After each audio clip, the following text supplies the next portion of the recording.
हां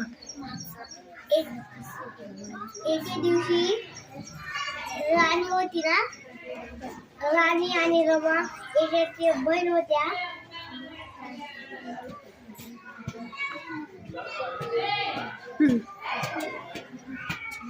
मग काय केलं त्यांनी?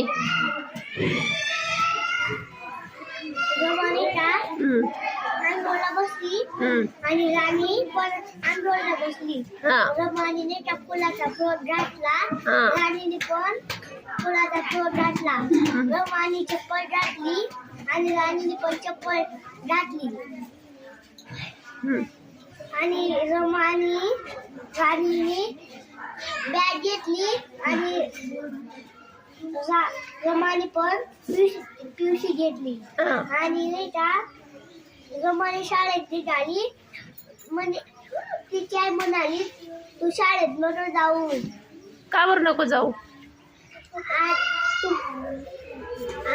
तू खूपच लहान आहे. तू खूप लहान आहे. बरोबर, छान.